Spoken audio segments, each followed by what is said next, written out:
What's good, YouTube? It's your boy, Blue Blood Sports TV, back at y'all with another one. So, it looks like former unified WBC, WBA, IBF welterweight world champion superstar boxer Errol "The Truth" Spence Jr., who is now 28 wins, 1 loss, no draw, 22 big wins by way of knockout, 33 years of age, 5'9.5" with a 72-inch arm reach, that Errol "The Truth" Spence Jr., coming off of suffering the first loss, a devastating loss in his career, a major setback, July 29th, Las Vegas, Nevada, T-Mobile Arena, is now preparing to enter into training camp for the rematch. And he's preparing to bring in help, okay? Now, with that said, Errol Spence is in the biggest fight of his career, not the first fight. The element of surprise, it's over. The excuses that many may use to why he lost, July 29th, Las Vegas, Nevada, T-Mobile Arena, to now undefeated 3-division world champion, former junior welterweight undisputed world champion, currently the reigning undisputed welterweight world champion, who is widely recognized and acknowledged as the #1 best pound-for-pound fighter in the world in Terence "Bud" Crawford. Terence Crawford is now 40 wins, no losses, no draws, 31 big wins by way of knockout. He is 35. He'll be 36 years of age September 28th in 3 days. He's 5'8" with a 74-inch arm reach. Terence Crawford dominated Errol Spence. He dropped Errol Spence in the second round, twice in the 7th round, and stopped him in the 9th round. With that said, Terence Crawford and Errol Spence are both going into the biggest fights of their careers. Now, for Terence Crawford, it's different than for Errol Spence. But for Errol Spence, the element of surprise is no longer there. The excuses that were used as far as being weight drained, not properly prepared, not having a full training camp, not being active, timing being off, rhythm being off, all of those reasons, rhymes and reasons as to many reasons why people point to why he lost the fight. That's all going to go away. The element of surprise is no longer there. It's going to evaporate, right? And now Errol Spence has to prove, because now you have to be prepared. There's talks that Errol Spence is going to bring in a new team, help him adjust with well-renowned 2-time trainer of the year, future Hall of Famer Derrick James. He's going to bring in a team to help assist him, right?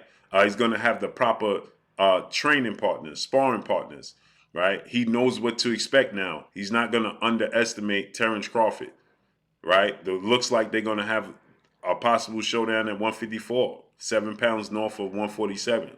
So he can't be weight drained. All of these excuses will be removed, and Errol Spence has to be, now you know what you're up against. Now you know what you're facing. Now you have to be equipped to go into this battle. And for Terence Crawford, one thing is similar, is that the element of surprise is no longer there.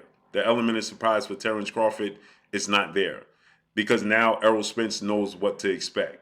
The world knows how great Terence Crawford is, regardless of how many excuses, rhymes, and reasons as to why they come up with the things that they come up with as to why Terence Crawford was so great that night.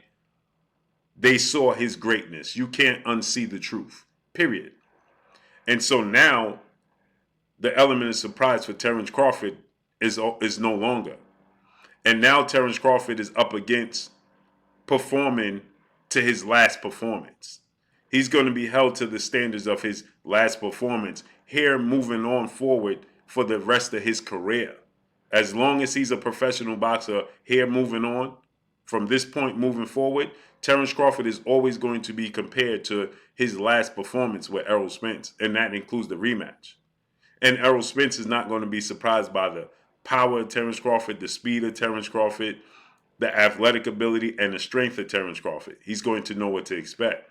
So it's up to Terence Crawford now to prove that regardless of what you believe, that you have adjusted to, regardless of what you believe that I'm bringing to the table, regardless of what you're aware of, I'm still going to impose my will. I'm still going to be faster. I'm still going to be stronger. I'm still going to have a better jab. I'm still going to have better footwork. I'm still going to be, have better foot placement. It's up to Terence Crawford now to prove in this preparation, in this game plan, that he is indeed the same guy, if not better. That is not a fluke. So that's pressure that comes from there. And Terence Crawford is facing some changes possibly as longtime trainer, mentor, well-renowned trainer, uh, future Hall of Famer and former trainer of the year, Brian Bomac McIntyre, is facing some unfortunate situation as he's detained in the UK, United Kingdom, for carrying a firearm. So he may not be available. Now, he goes to court October 1st, so we get to see how that plays out for him. So that's a change for Terence Crawford. And if this goes up to 154 and Terence Crawford agrees to go to 154 and have this rematch at 154, right, that's a change in itself as well. So now Terence Crawford is going to face, a situation where he's going to have to prove that it was no fluke. So there's a lot of pressure, believe it or not, on both fighters going into this rematch. And it looks like it's going to take place in December. So with that said, I believe that we're going to see the best version of Terence Crawford and the best version of Errol Spence. And I also believe that this is the fight of their careers. This is the fight of their legacy. Not the first fight. The first fight was highly anticipated, highly sought out, the biggest fight in the last decade. Okay, the most competitive fight on paper, 50-50, if there ever were one. Turned out not to be that. But now the element of surprise is over for both guys. Okay, if you're Terence Crawford, again, we see who you are, we know who you are, we see your greatness, and now you got to show us that again. It's like Michael Jordan when he dropped 63 points and 69 points on the Boston Celtics. You expected that from that point moving forward, right? And that pressure to show them that it's not a fluke. Tom Brady winning Super Bowls. The pressure from that point on was, we need to see you continue to do this. So on and so forth. And the same goes for Terence Crawford with that label now. And for Errol Spence, the element of surprise, not knowing what to expect from Terence Crawford, that's removed. So it goes back to me, in my opinion, like we had June 1st, 2019, when now former Olympic gold medalist, two-time unified heavyweight world champion, British superstar boxer Anthony Joshua made his debut in the United States at Madison Square Garden, and he took on the underdog and Andy the Destroyer Ruiz Jr. at Madison Square Garden on short notice. And Andy Ruiz dropped him 4 times and stopped him in the 7th round. And I told you guys, the element of surprise was then removed going into the rematch in December.